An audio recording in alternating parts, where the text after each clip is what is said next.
So in this video, we're going to stop feeding lime at AB. We're going to cut that lime feed off. We can see that our pHs and our basins are all well above our set point. And first thing we need to do is go to our lime carbon feed button down here in the lower left side of the screen. Click on that. That brings up our lime carbon information screen showing that system A is running because it is dark black on the lettering here, or as we could say on one where it's highlighted. On the other ones they're off. So we'll just go to system A, hit the button there, and then just simply hit the stop button, and that will then turn that to gray where it isn't highlighted anymore, letting the PSI regulator just completely shut down. Next step will be to go out, close the valve from the tank to the pumps, and cut the main air off, flush the line out with water, and then blow it out with air. So I'm gonna pause the video and then we're gonna go out and take care of that. Okay, so we're out here at the lime tank. The first valve here, we're gonna go ahead and close it. That'll prevent all of the lime from entering into the line that feeds the pump. So that's the first step you wanna do before you turn on any flush water or anything. You want to make sure you cut off that feed to that line. And then we're going to hook up our water hose to the top cam groove fitting here on the flush valve. I already turned the water on at the spigot over there. So I'm just going to open the valve from the hose to the cam and groove fitting, and then open up the line that will flush all the residual line that was left in the hose there that's going to pump 2, and it will flush out the entire pump. Just let that water run for a little bit. We'll go up onto the number 2 basin and make sure that there's no more lime coming out. It's just pure clear water. So now we're out here basin 2 after the lime has been flushing for a little while. You can see that the water coming out is pretty clear. I don't see any traces of any lime in it. So now we can go ahead and shut the water off and then blow it out with air. We'll go back in, get it set up, and I'll show you how to do that. Okay, so now we're back on the inside here. We're just gonna shut the valve to the water line and shut the discharge line into the lime slurry feed hose, I guess you'd call it. Then we'll go shut the water off, disconnect those hoses, and then we'll get the air set up. But before we do our air blowout here, I just want to let you know that this is our hose setup here. We have 2 different hoses. Please make sure when you're done flushing out these lines that you wrap the hoses up. You can just hang them on those valves and just get them up out of the floor so the drain there can get all of the extra excess water, excess lime slurry, all that stuff can go down the drain. We have our water line from our PMO pump here running down in there. So if we keep those hoses cleaned up, it's less of a tripping hazard, and plus it just makes everything look a little nicer. Okay, first thing we want to do is take our air hose here.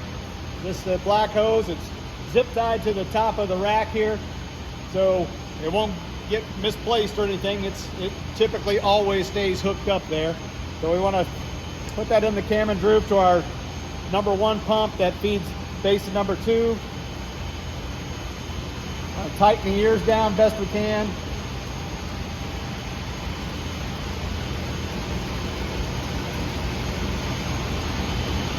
Completely all the way tightened down, and then we want to make sure we use Carter pins to secure those in place. So you just stick those right in the holes there. That'll prevent these ears from flying off and your air hose from being discharged out of the port. So I'll make sure you use those Carter pins, keep you safe.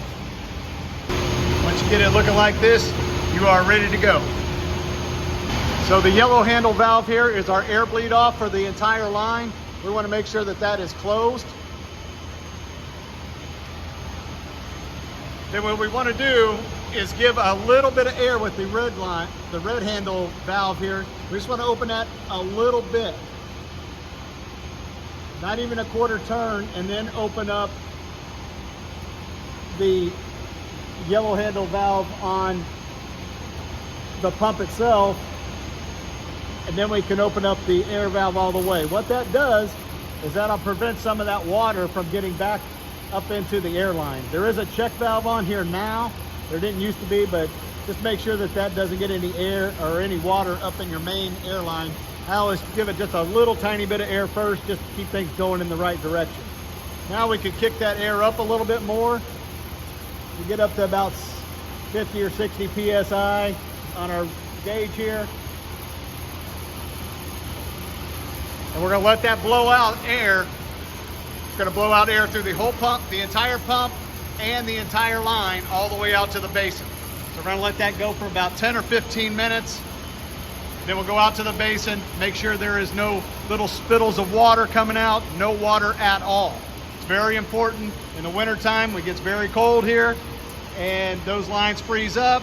If they freeze up, we gotta go out, switch the lines. If those lines are frozen, then we cannot feed lime, and we will more than likely bust our permit limit for pH. So we want to make sure these lines get flushed out and blown out after every time we use them. There is one caveat to that, and that is if you are in a situation where you're turning lime off and then turning it right back on an hour later. We run into that quite often around here. So what we will do then is if you're going to shut it off, but you know you're going to be needing it in a little while, we want to close the valves from the tanks to the lines, and then we can open up these blue valves here. Well, this one here on pump 3 is yellow. The rest of them are blue, and then there's one here for your channel pump. You can just run water through that. It's very beneficial to do that in the wintertime when you're in that situation of off and on, off and on. So all you have to do is turn the valve back off and then open up your tank valve, and then you can start feeding lime again. One other thing to note is when you're blowing out those air lines, these compressors here will be running pretty much the entire time. They may shut off for a few minutes, but they'll kick back on because we're using a lot of air. It's going straight out to the tank, to the aeration basins. So make sure these compressors are running. If you are trying to run air through and you do not hear these compressors running, we need to come out and investigate why not. More than likely a trouble report is going to need to be written, and maintenance is going to be need to be called, because these things are vital for feeding lime. This is really the only way we have to feed lime is with these air compressors. Just let it go about maybe 5 or 8 minutes or something like that of blowing just air out here. As you can see, there's still a lot of water coming out in these little, just kind of spitting water out. There's a lot of sags in these lines. There's a lot of twists. It's up, downhill. We just got to let it keep going until we no longer see that.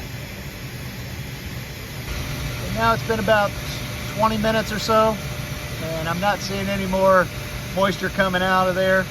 So I'm pretty satisfied that we got that line clear and dry, about as good as it's going to get for right now. And now we have a clear line, and we're ready to go for the next time we need to run lime in this basin here. Okay, now that we got our line clear, we're going to go ahead and shut the red valve here, our main air feed to that line. Let the pressure drop down as much as we can. Then we can go ahead and open up this bleed off valve here to relieve any pressure that's caught up in the hose. No air came out, so there's nothing on the gauge here showing there's any air pressure on either gauge. So we're safe to go ahead and disconnect the cam and groove fitting from the back. We also want to close off our valve from the pump. So to disconnect this, what we're going to do is pull the starter pins out, open the ears up all the way, disconnect it, put the hose back on top, And then we'll put these carter pins back in so we know where they're at. They don't get lost. So that's what we should look like when we're done. That concludes the video.